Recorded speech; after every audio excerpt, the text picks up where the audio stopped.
সাবধান, রমজান মাসে ভুলেও করবেন না এই তিনটি কাজ। রোজার মাসে যারা এই তিনটি কাজ করবে তাদের উপর আল্লাহর লানত আসবে, তারা শয়তানের অনুসারী হবে। রমজান মাসে যারা এই তিনটি কাজ করবে তাদের নামাজ রোজা তো কবুল হবেই না, বরং তারা গুনাহগার হবে। অভ্যাসগত কারণে অনেকেই রমজান মাসে এই তিনটি ভুল করে থাকে। আমাদের প্রিয় নবী হযরত মুহাম্মদ সাল্লাল্লাহু আলাইহি ওয়াসাল্লাম তার উম্মতের এই তিনটি কাজ করতে বারবার নিষেধ করে গেছেন।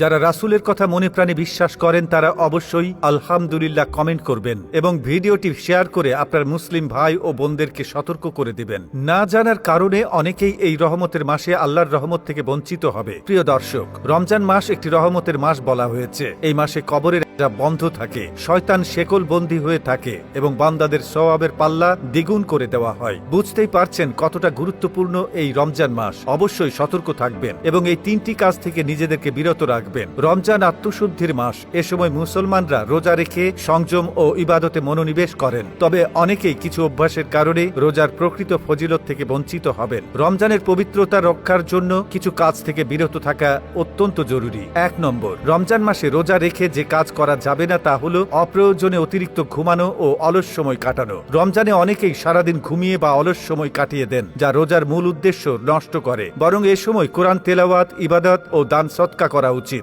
অনেকেই আছে রোজা রেখে ক্লান্ত হওয়ার ভয়ে সারাদিন শুয়ে বসে থাকে, কাজকর্ম থেকে বিরত থাকে, সময় কাটানোর জন্য ফোনে অযথা সময় নষ্ট করে। এগুলো ভুলেও করা যাবে না। এ মাসে আপনি যত বেশি আমল করবেন ততই নেকি পাবেন। 2 নম্বর, রমজান মাসে রোজা রেখে যে কাজ করা যাবে না তা হলো দেরিতে নামাজ পড়া বা নামাজ ফাঁকি দেওয়া। অনেকেই রোজায় ক্লান্তর কারণে নামাজ ফেলে রাখেন বা দেরি করে পড়েন, অথচ